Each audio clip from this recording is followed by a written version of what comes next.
는 계시록 16장과 연결시킨다고 제가 설명을 드렸었는데요. 계시록 16장에 아마겟돈 전쟁, 16장 16절에 새 영이 히브리어로 아마겟돈이라는 것으로 왕들을 모으더라.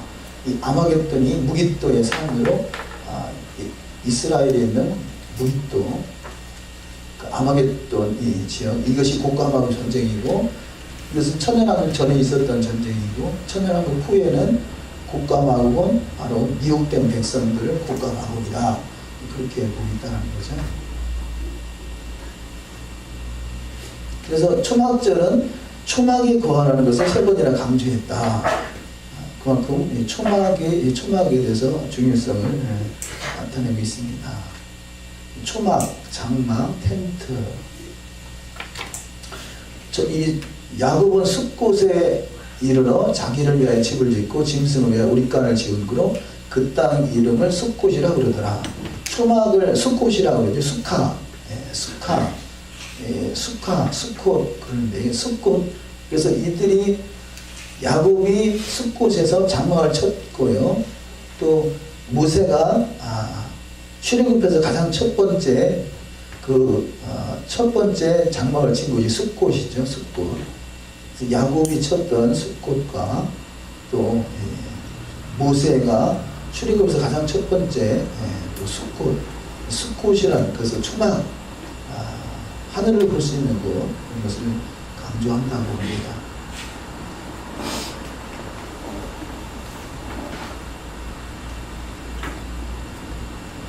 초막절은 10원 영적 여행의 결론이죠. 여호와 7절기 중에 마지막 절기가 되겠습니다. 두 번째, 추수의 때 보리, 밀, 과일, 추수, 과실 추수. 추수의 때 보리는 6월절 때 무교절 초실절, 봄절기, 밀은 오순절, 과실의 추수는 초막절. 그래서 모든 추수에 완성되는 것이 초막절이 되겠고요. 모든 남자는 매년 3차씩 보리인데 여월절과 오순절과 초막절에 지켜요. 추수의 의미, 마지막 때 추수, 마태복음 13장 38절 이하 말씀에 마지막 때는 마지막 전에는 알곡과 가라지를 놔두지만 마지막에는 알곡과 가라지가 갈라지게 되고요. 세상 끝에는 결국은 알곡은 모아 국간에 들이고 쭉정이 가라지는 불에 사라지는 것, 이것이 마지막 때의 그림이 되겠습니다. 거둘 때 이루어. 그래서 마지막 초막절에 오기 전에 마지막 곡식을 거두는 때 이것이 추수의 의미로 설명되고 있습니다. 큰 세 번째, 하나님의 궁극적인 계획. 하나님의 궁극적인 계획과 목적은 언제나 그의 사람들과 함께 거하시기를 원하셨다. 6월절, 오순절, 속죄절에 그들 중에 거할 성소를 시켜서 성소를 짓고 함께 거하시기를 원한다.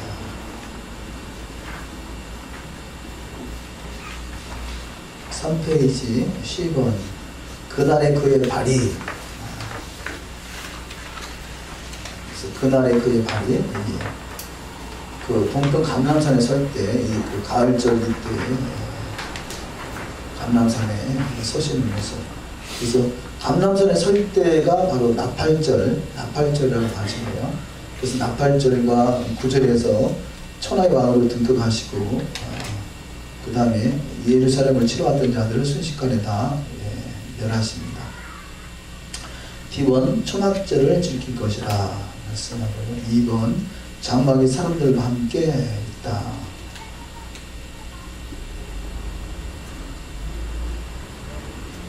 마지막에 초막절이 완성되는 모습이죠.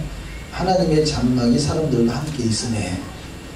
하나님의 장막이 사람들과 함께 있는 것, 이것이 초막절의 완성이 되겠습니다.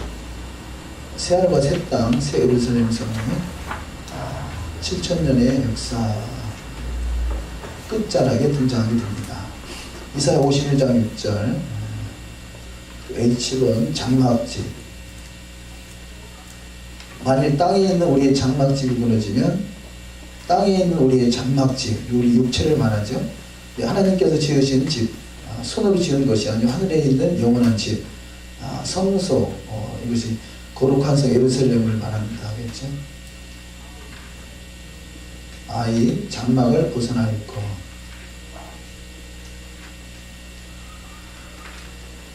제2 그리스도의 능력과 강림.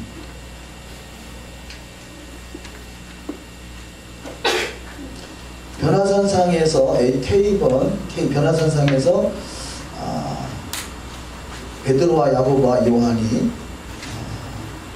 예수의 변형된 모습을 보면서 우리가 초막셋을 짓때 이렇게 말하죠. 그래서 이들이 변화산상에서 초막을 짓는다는 것이 초막절 기간이라고 그러죠.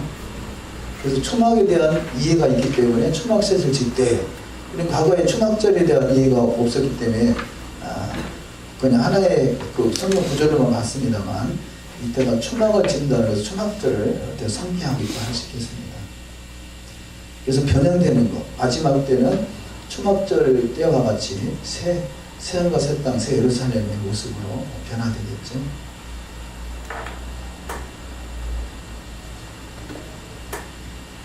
초막절에는 4가지의 식물을 흔듭니다. 여기서 나무 실과 종려가지, 무성한 가지, 시내모들.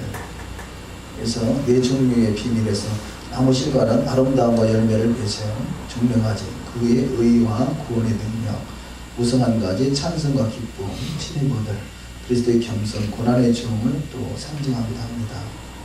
그래서 나무 실과는 맛도 있고 향도 있고 이런 식으로 신앙의 또 수준 단계를 또 설명하기도 하죠.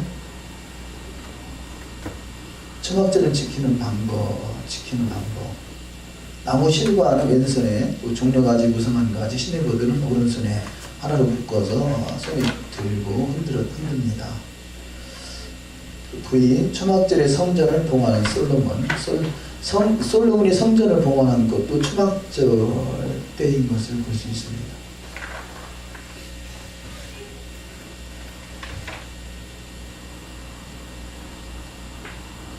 그래서 비번에 보면 비번 끝에 7월 절기에 이스라엘 모든 사람이 다 왕에게 모이고, 초막절 절기를 말씀하죠. 성전에 봉헌할 때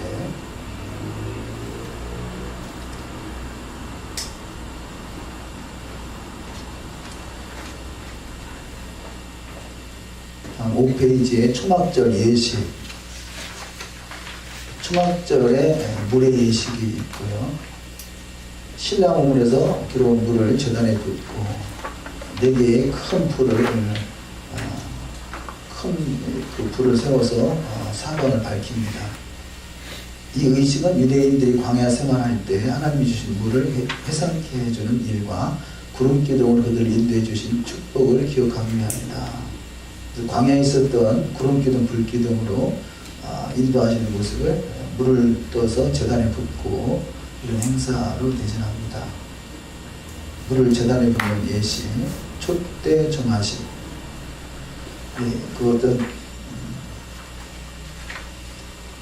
여자 코트, 여인들의 가는 곳은 여인들의 가는 곳도 이방인들의 뜰, 여인의 뜰, 제사장의 뜰, 여인의 코트에 4개의 큰 불기둥이 있는데 밤새도록 불을 비춰서 예루살렘을 환하게 비춘다고 합니다. 그래서 온 예루살렘을 비치는 등이 있고요.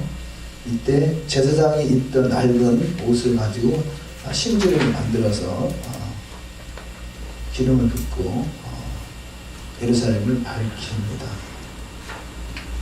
이것은 예루살렘은 세상의 비침을 나타낸다 합니다.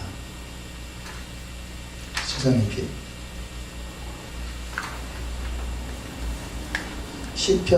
시편에서 그 성전에 올라가는 계단이 총 15계단인데, 그래서 시편 120편부터 134편까지 한 계단을 올라갈 때마다 시편을 낭송한다고요.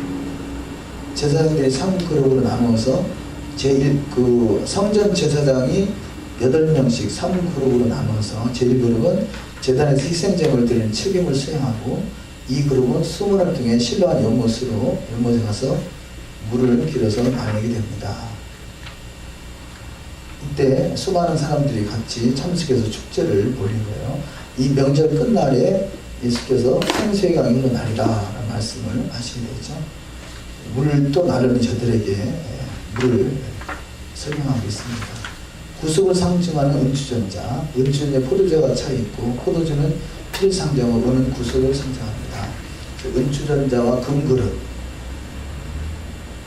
그래서 물의 예식에 사용되는 금그릇은 충성을 의미하고요. 물과 피를 통해서 예수님께서 십자가를 받으신 고난을 상징합니다. 이건 다음 해의 비의 축복, 초막절이 모든 절기를 완성하고요. 또 초막절이 모든 농사를 또 완성하고, 그래서 초막절이 끝나고 나서 큰 비가 온다고 합니다. 그래서 그때를 이른비라고 그러죠. 이른비는 가을에 내리는 비를 이른비. 우리는 그 이해가 조금 과거에는 부족할 수 있죠. 봄에 와야 이른비지 왜 가을에 오는 것이 이른비냐. 이스라엘 유대의 민간력은 가을절, 나팔절부터 절기가 시작되기 때문에 한 해가 시작되죠. 그래서 초막절에 내리는 비를 이른비다. 그래서 봄에 내리는 비를 또 늦은비다. 이때는 비가 많이 오는데요. 그동안 여름 내내 땅이 건기로 말랐던 땅을 촉촉이 적셔서 씨앗을 뿌릴 수 있도록 땅을 갈아엎어주는 시기이기 때문이었습니다. 이때 비가 내리는 것 너무 중요하고요. 그래서 물을 떠서 성전에 붓는 예식도 비가 내리기를 또 바라는 또 간절한 소망이겠죠.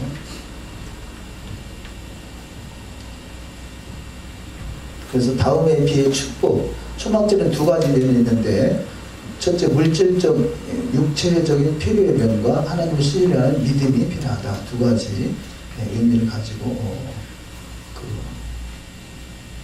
비의 축복을 바랍니다. 또 F 찬양이 있고요.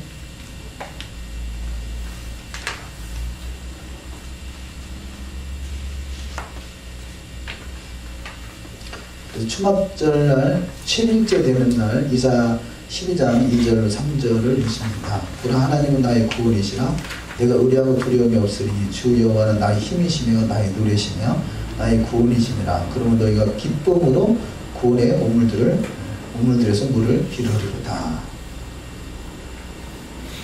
그래서 이 기쁨으로 구원, 예수하죠. 예수와, 그래서 예수를 믿는 자에게 생수가 넘친다라고 하시는 것입니다. 이 말씀을 요한복음 7장에서 주님께서 말씀하고 있습니다.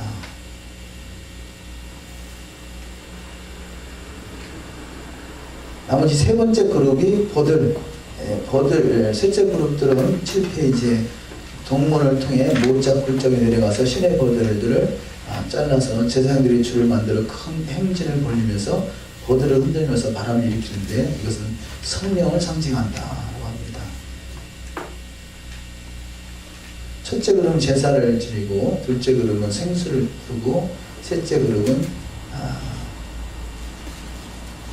버들가지를 꺾어서 성령을 상징하는 바람을 바람을 일으킵니다. 다음에 메시아에 대한 지식과 성령.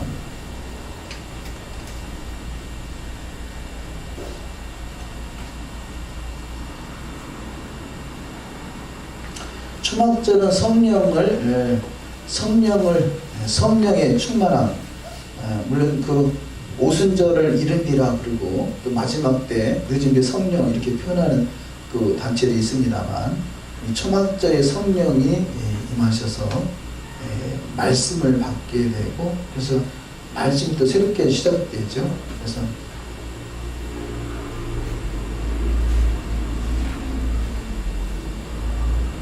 불같은 율법으로 다시 새롭게 출발하는 것이 초막절의 절기 끝이다 할 수 있습니다. 초막절의 토라는 물과 같이 흐르다, 가르치다 라는 뜻으로 야라라는 단어에 토라라는 단어 속에 그 의미가 있습니다.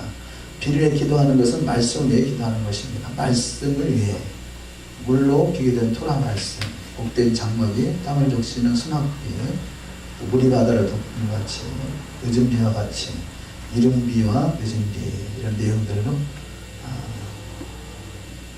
비를 읽기도 하는 내용들이 있습니다. 7번 메시아는 살아있는 토라, 살아있는 말씀 토라다.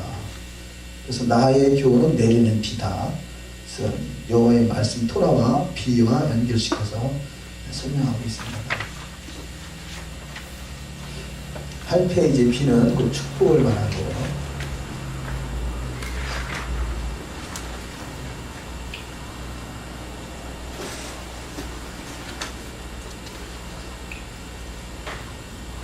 이때 초막, 초막, 지상의 거주지. 메시아는 세상 창조의 목적이고 모든 창조는 그를 위하여 창조되었습니다.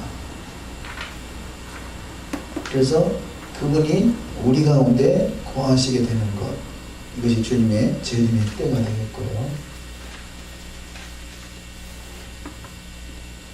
그래서 감람산에 서시고 9페이지에서 천하의 왕이 되십니다. 14장 9절 천하의 왕이 되시고, 이 초막절 때, 초막절 기간 중에 민수기 29장에 보면 이스라엘은 70수송아지를 제사로 드리는데, 이는 70나라에 각각 한 송아지를 드린다는 의미로 초막절의 나라를 위해 속죄한다. 그래서 세상 나라가 성경에서는 70나라라고 보죠. 그래서 70 숨송아지를 제사로 드렸다. 초막절에.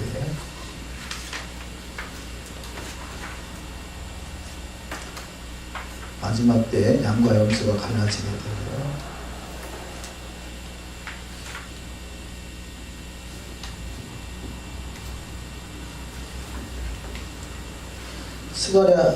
호세아서 4장 6절에 보면 토라를 잊은 세대가 있는데, 내가 하나님을 아는 지식을 버렸으므로 나도 너를 버린다.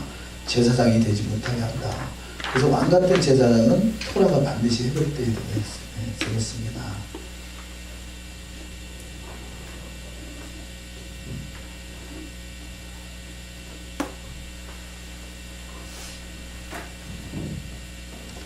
예수님께서 초막절에 태어난 것으로 이해를 하죠. K본에 보면 그래서 초막절 8일째 되는 날, 태어난 지 8일 만에 할례를 행했다.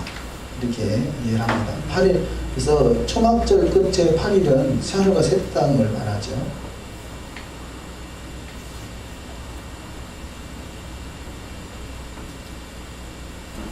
10페이지 결론. 창조의 목적은 백성들과 함께 거하시기 위해서. 그래서 이 땅에 하나님의 왕국, 메시아 왕국을 건설하고 그 백성들과 함께 거하시기 위해서 이런 것이 창조의 목적이다.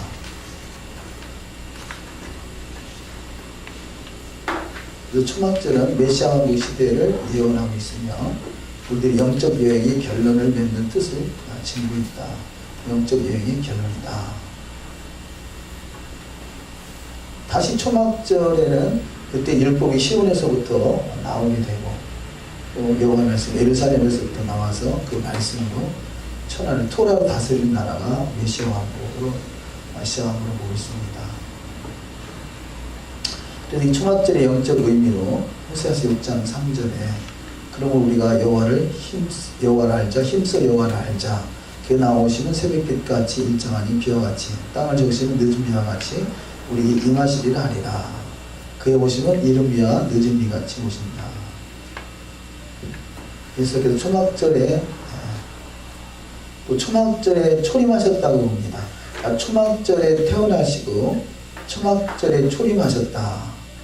왜냐하면 예수님께서 공생애를 3년 반 동안 사셨다고 그러죠. 그러니까 초막절에 태어나야 6월절에 십자가에 죽으실 수 있겠죠. 3년 반이 맞다면. 그래서 6월절 종교력 첫 달에 돌아가시게 됩니다. 그럼 우리 재림도 첫 번 달 절기에 오실 것이다. 첫 번 달은 지금 유대 민간력으로 초막절, 나팔절 절기를 말하는 것이죠.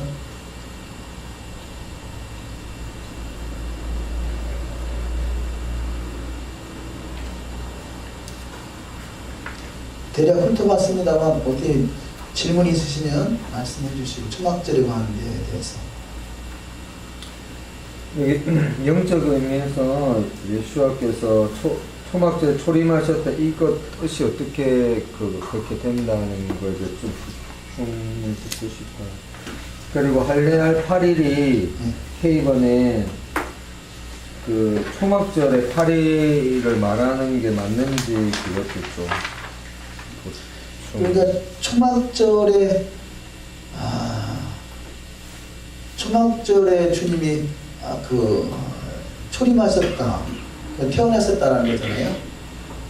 이제 우리는 교회에서는 성탄절에 태어났다라는 건데 그게 아니다. 그럼 언제냐라고 할 때 초막절에 태어나셨다. 제가 지금 24반열을 구체적으로 설명하기는 지금 다 기억을 못 하겠는데요. 유대인들의 계산법으로 사가랴 세례 요한의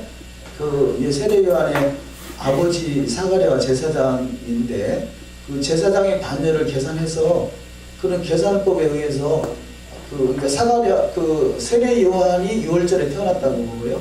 6월절부터 예수님이 6개월 후에 태어났는데 그래서 6월절에 그러니까 세례 요한이 6월절에 태어난 것이면 6개월 후는 초막절이 되겠죠.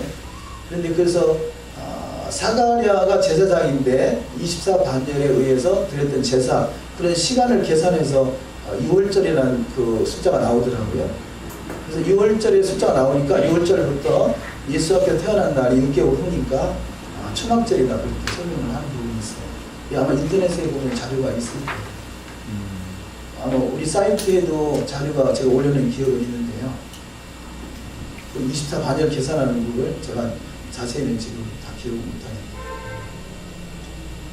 사가랴가 그 성전에서 들어간 그 날이 그런 것을 계산해서 속죄일 그런 날짜를 계산하는 법이 있더라고요. 사가랴가 제사 지냈던 그 시간, 그 날짜들 그런 것들을 계산해서 유추하는 것이 그러니까 스가랴가 성전에 들어갔다는 거는 속죄날 말하는 거야. 그래서 그걸 다 지금 좀 기억을 못 하겠습니다. 그거 설명한 것이 사이트에 있고요. 제가 자료도 어딘가에 있을 거예요. 나중에 한번 찾아서 설명을 드려볼게요. 여기 아까 목사님께서 말씀하실 때 예수 3년 반 그 사역을 가지고 이렇게 말씀하셔서 그거는 어떻게 계산할 수 있는가요? 저도 다 계산해 보진 않았는데 보통 예수께서 공생에 3년 반 이렇게 표현하잖아요. 그래서 그런 거고 그걸 구체적으로 제가 딱 계산해 보진 않았어요. 그런 것들 한번 관심 있으신 분이 한번 찾아보시면 좋을 것 같아요. 보통 교회에서 3년 반 공생에 사역을 하셨다고 그러잖아요. 그걸 구체적으로 제가 찾아보진 않았어요. 이렇게 또 이슈를 주면 누군가 또 연구하고 찾아보고 할 수 있죠. 세례 요한이 6월절에 태어난 걸 계산하는 법과 지금 말씀하신 누가 한번 그렇게 한번 해보시면 좋을 것 같아요. 지금 두 가지잖아요. 세례 요한의 태어난 날짜가 또 뭐였죠? 예수 앞에서 3년 반 공생의 사역을 하신 것, 그 날짜 계산하는 것과 또 한 가지 추가로 모세 그러니까 아브라함이 이스라엘 자손들이 400년 만에 저들이 애굽에서 나온다 볼 때 우리는 보통 애굽에서 430년을 계산하는데요. 유대인들은 이삭의 탄생부터 출애굽할 때까지 430년이라 그래요. 그걸 이렇게 또 성경적으로 한번 계산해 보면 더 좋을 것 같아요. 저도 한번 해본다 하면서 자꾸 잊어버리고 그러더라고요. 그래서 거기서 우리가 토라 시간에도 우리가 유대인들은 5779년 그러잖아요. 근데 이제 기독교 관점에서 보면 태양력으로 양력으로 보면 BC와 AD를 계산하면 6018년 이렇게 되니까 어떻게 이렇게 큰 차이가 나느냐. 제가 볼 때는 거기서 이 출애굽 사건, 애굽에 있었던 그때 그 시간이 시차가 우리는 많이 차이 나는 것 같아요. 정확하지는 않지만 대략 어쨌든 200년 이상 차이 나는 것이. K번은요? K번? 할례할 8일이 예. 그러니까 초막절에 태어났다라면 초막절 이 8일 만에 할례하는 건 맞으시니까. 네. 그러니까 초막절에 태어났다면 그 마지막 8일째 쉬는 야자에 맞겠죠. 그 의미적으로는 이제 상징적으로 의미는 있죠. 왜냐하면 8일은 새하늘과 새 땅을 말하니까 그 새하늘과 새 땅을 완성시키는 메시지. 8일의 완성. 새롭게 출발하는. 근데 여기 있는 이 K번 말씀만 가지고는 지금 여기 그 말씀으로 초막절에 태어나셨다는 걸 증명하기 위해서 이 말씀이 있는 거잖아요. 근데 이 말씀만 가지고는 초막절에 태어나셨다는 것을 증명할 수가 없잖아요. 그렇죠. 아니 이게 지금 여기서 우리가 이걸 지금 태어난 8일을 증명하고자 하는 자료가 아니라 초막절에 이런 일이 있을 것이라고 보는 거고요. 그 가정 하에 지금 이제 그냥 이 말씀만 딱 놓고 보면은 그러니까 초막절에 태어났다는 것이 증명이 되면 이게 초막절 8일째도 증명이 되겠죠. 예, 그걸 한번 관심 있는 분이 한번 찾아보세요. 아니, 저도 그 목사님 말씀하신 대로 아비아 반열에서 네. 그렇게 해서 이 세대 요한 태어난 거, 예수가 태어난 거 그렇게 해서 초막절을 한 거 저도 봤거든요. 그 동영상으로 몇 번 봤는데 지금 저도 설명을 어떻게 못하겠는데 거기에서 이렇게 봤을 때 그 반열의 제사장들이 순차적으로 들어가는 것을 따지면 그게 그렇게 예수님 초막절에 태어난 게 된다고. 글쎄요, 저도 그냥 그렇게 이해하고 있어요. 과거에는 그것도 저도 이렇게 확인을 해보고 했는데 지금 갑자기 설명을 하니까 설명은 좀 어렵습니다. 그리고 예수님의 공생의 기간이 저는 항상 3년으로 생각했는데 3년 반이라고 그러셔가지고 3년 공생애로 우리가 기억하고 있었거든요. 글쎄, 저는 3년 반으로 이렇게 이해를 하고 있어요. 보통 3년 반 그렇게 말하는데. 3년 반인 거예요. 3년. 그래요? 3년 공생하라고 하세요? 3년 반 동안. 한번 찾아보시죠. 처음 들어요. 그 부분은 또 확인이 될 것 같아요. 3년 공생을 하고 거의 그렇게 그렇게 얘기하는데 3년 공생이면 어쨌든 6월달에 태어나야 되겠죠. 3년이면. 3년 공생이면 초막절에 태어났죠. 그러니까 3년 아니, 초막절에 예수님께서 6월달에 돌아가시니까 네. 6월달에 태어나야 3년이죠. 그렇죠. 그러니까 공생애는 그 공적으로 이게 아. 사역한 기간이니까 상관없다. 상관이 없죠. 그러나. 그리고 그런가요? 예수님께서 태어난 날짜를 그 과학적으로 이렇게 증명하신 분도 있더라고요, 거의. 근데 그거는 뭐 저는 그렇다고 이해하면서 조금 과학적으로 이렇게 따져봐야 될 부분은 있는 것 그러니까 일단 제가 착각한 게 3년 반이 돼야 6월절이 됐구나. 예, 그건 제가 착각했네요. 예. 한번 어쨌든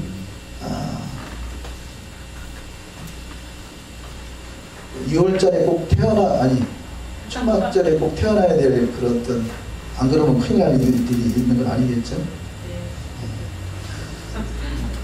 네, 그 이제 그런 내용들은 예를 들어서 성탄절 10월 25일에 나뉠 것이다 하는 그런 부분 때문에 또 연구하지 않나 싶어요. 또 예를 들어서 예수께 태어날 때 목자들이 들판에 있었다 뭐 이런 내용들이 겨울에는 도저히 있을 수 없는 환경이다. 그래서 겨울은 아닐 것이다 이런 내용들이 나오긴 하죠. 아, 참, 그리고 이게 그 별을 보고 동막 박사가 찾아갔잖아요. 근데 그 별이 우리가 보는 그냥 흔히 볼 수 있는 별이 아니라 천문학자들이 연구해서 그렇게 아주 하여간 그렇게 과학적으로 봐야지만 볼 수 있는 그런 별이잖아요. 근데 그거를 이제는 이제 그 과학이 발달돼서 언제 그런 별의 운행이 있는지가 있는지가 다 이렇게 다 따져진다고 하더라고요. 그래서 그 시기를 이제 보고서 그거에 대해서 이제 밝힌 과학자가 있어요. 그래서 우리나라에서는 아무리 얘기해도 다 코판 껴가지고 근데 이스라엘에서 그 얘기를 듣더니 너무나 그 역사 시기를 너무 잘 알고 있어서 대학교 가서 이렇게 강의를 하셨는데 강의하다 보니까 예수야를 전하지 않았는데 사람들이 예수야가 메시아일 수밖에 없다고 이렇게 되는 바람에 쫓겨나셨더라고요. 근데 하여간 그분께서 말하시는 예수야의 생일은 사실은 음력 2월 28일이었어요. 음력 2월 28일이면 5월 달이 그럼 6월절 뭐 오메르 계실 때 중간 정도. 그래서 제가 저번에 그 무슨 절기였지? 그러니까 뭐 벤유하이 네네네 그거가 너무 예슈아랑 똑같다 그랬는데 그 생일이랑 좀 비슷하세요. 그 절기가 비슷해요. 그래서 제가 신기하다 이렇게 생각했던 부분인데요. 일주일 차이가 나더라고요. 그분이 말한 예슈아의 생일과 그 절기하고 그래서 그분이 이렇게 약간 오차가 있어서 같은 날인데 이렇게 하지 않았나 그랬어요. 어쨌든 상관이 없나는데 자꾸 공생에 머릿속에 인력이 생겨가지고 공생에 3년만은 상관이 없구만. 좋습니다. 다른 뭐 또 나누실 내용이 있으시나요? 그리고 다음 주에 시험은 부담 갖지 마시고 어쨌든 나눠드린 자료에 맨 끝에 보면 문제들이 있죠. 그걸 필수적으로 우리 절기에 대해서 알아야 될 내용들을 이렇게 기록해 놓으니까 복습하는 마음으로 한번 풀어보시고 그 속에서 부담 없이 문제가 나오겠습니다. 다른 내용 없으시죠? 기도하고 마치겠습니다. 하나님 감사합니다. 여호와의 절기를 통해서 또 우리가 의의 길로 인도를 받게 하시고 더욱더 하나님을 알아갈 수 있도록 이끄시며 감사합니다. 더욱더 하나님을 아는 지식으로 충만케 하셔서 또 우리 심령 속에 주님의 신부로 하나님의 말씀으로 생수의 강이 넘치는 복된 여정으로 인도하시되 많은 사람을 오늘대로 인도할 수 있는 복된 여정 되게 하옵소서. 행하는 모든 일에 하나님의 영광이 나타날 수 있는 영광스러운 절기로 축복하옵소서. 감사하고 우리 주 예수 한마시아 이름으로 기도합니다. 아멘.